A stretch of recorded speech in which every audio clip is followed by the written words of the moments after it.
ओम नमः शिवाय, जय श्री महाकाल। देखिए, एकादशी का विशेष दिन आ गया ही और ये दिन समर्पित होता है भगवान विष्णु को। तो गुरुजी ने कहा है कि विशेषकर आज के इस उपाय में आपको इस प्रकार से गुड़ लेना है, मूंग के दाने लेने हैं और आपकी जो भी कामना है, इच्छा है या जो भी समस्या है उसका स्मरण करते हुए उन सामग्री को विशेष जगह पर समर्पित कर देना है। इस उपाय करने के बाद आप जो भी मांगोगे ना, वो आपको मिलेगा। तो गुरुजी ने बहुत ही चमत्कारी उपाय बताया है शिव पुराण का, विशेषकर एकादशी वाले दिन करने के लिए।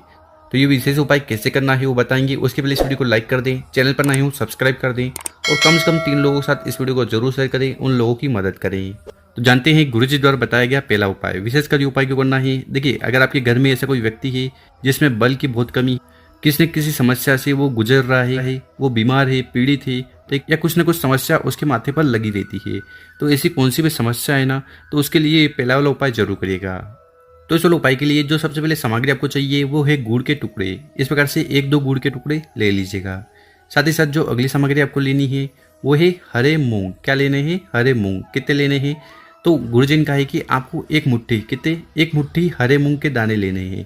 ठीक, दाने लेने के साथ साथ आपको एक कार्य करना है। आपको इस प्रकार से एक कटोरा लेना है, ठीक है, लेना है। उसमें आपको डालना है हरे मूंग और जल डाल देना है।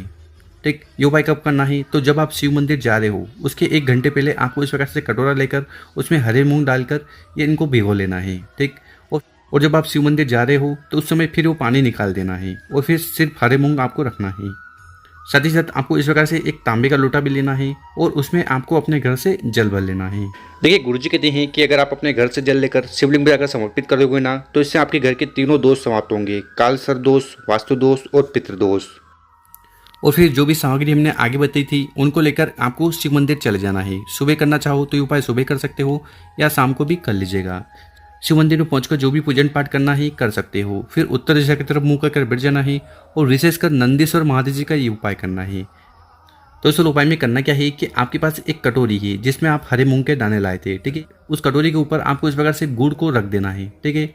तो ये मान लीजिए ये कटोरी है, ठीक है। उस कटोरी के ऊपर आपको इस प्रकार से गुड़ रख देना है। फिर क्या करना है, उस सामग्री को उठाना है और नंदी जी का जो उठा हुआ पाँव है वहाँ पर समर्पित कर देना है। तो आप शिव मंदिर के अंदर जाओगे, उसके पहले आपको दर्शन होंगे नंदी महाराज की, ठीक है।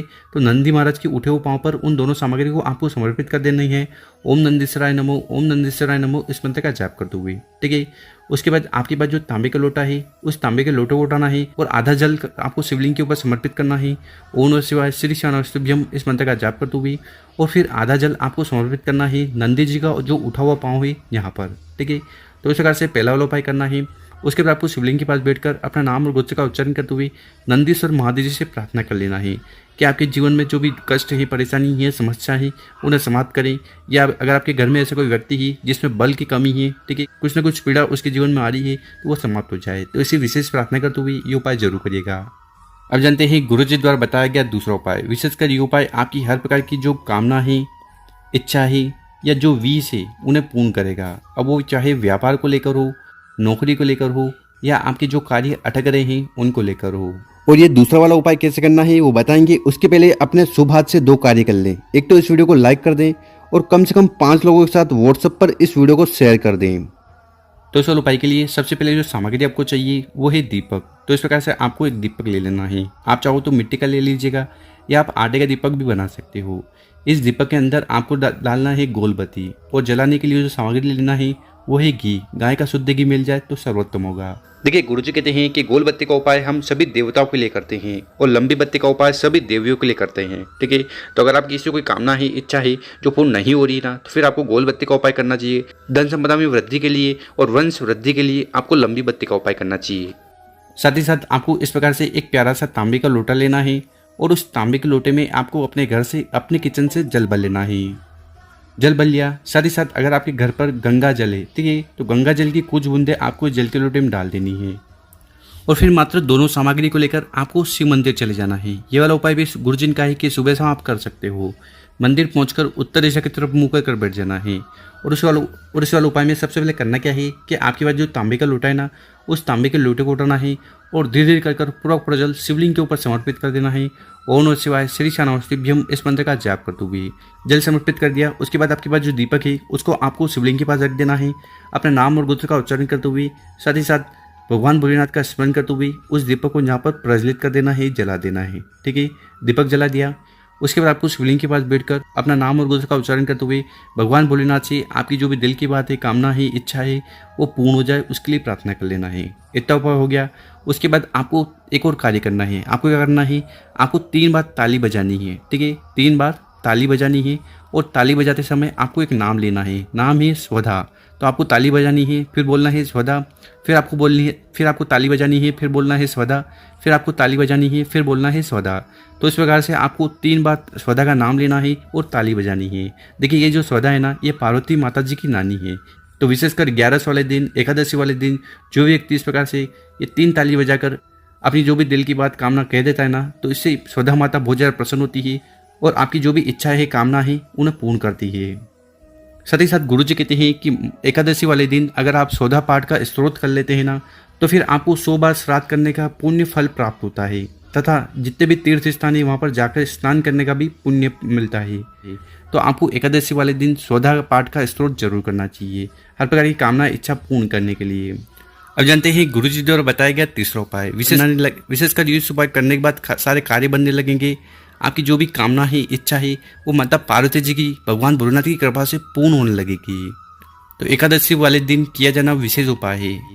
इस वाले उपाय में सबसे पहले आपको इस प्रकार से एक दीपक ले लेना है। ठीक है, इस दीपक के अंदर आपको लेना है गोल बत्ती और जलाने के लिए जो सामग्री लेना है वो घी। आप चाहो तो मिट्टी का दीपक भी बना सकते हो या आप आटे का दीपक भी ले सकते हो। साथ ही साथ आपको जो अगली सामग्री लेनी है वो है चावल। देखिए इस वाले उपाय में कोई निश्चित नहीं है कि आप सिर्फ चावल लो। आपको मूंग के दाने मिल जाए तो वो ले लीजिएगा, गेहूं के दाने मिल जाए तो वो ले लीजिएगा। ठीक है, कुछ भी सामग्री धान के तौर पर आपको ले लेनी है आपको।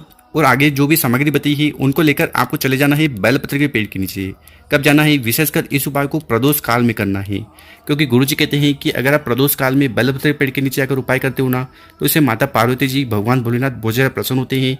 साथ ही साथ माता लक्ष्मी जी की भी कृपा आप पर होती है। तो इस उपाय में करना क्या है कि आपके पास जो भी सामग्री हो, चाहे मूंग हो, गेहूं हो, चावल हो, उनको उठाना है और बेलपत्र के पेड़ के नीचे रख देना है। ठीक है, रख देना है आसन के तौर पर। ठीक, उसके बाद आपके पास जो एक गोल बत्ती के दीपक है उसको उठाना है और वहीं आपको गेहूं के ऊपर रख देना है। ठीक, उसके बाद अपना नाम और गोत्र का उच्चारण करते हुए साथ ही साथ ओम नमः शिवाय, श्री शिवाय नमस्तुभ्यम मंत्रों का जाप करते हुए इस दीपक को यहाँ पर प्रज्वलित कर देना है। ठीक है, और इस दीपक की जो दिशा होगी वो उत्तर दिशा होगी। ठीक है, तो इस प्रकार से आपको तीसरा उपाय करना है और उसके बाद आपको बेलपत्र के पेड़ के नीचे बैठ जाना है और आपके जीवन में जो भी दुख, परेशानी, समस्या है वो समाप्त हो जाए और आपकी जो भी दिल की बात है, कामना है, इच्छा है वो पूर्ण हो जाए। उसके लिए भगवान भोलेनाथ और माता पार्वती जी से प्रार्थना करना है। तो गुरु जी द्वारा बताया गया अद्भुत और विशेष उपाय ही कर जरूर देखेगा। और मेरे प्यारे दोस्तों, अगर आपको वीडियो अच्छी लगी हो तो इस वीडियो को 5 लोगों के साथ व्हाट्सएप पर जरूर शेयर करें, उन लोगों की मदद करें। ओम नमः शिवाय, जय श्री महाकाल। मिलते हैं हम आपसे एक और नई वीडियो में।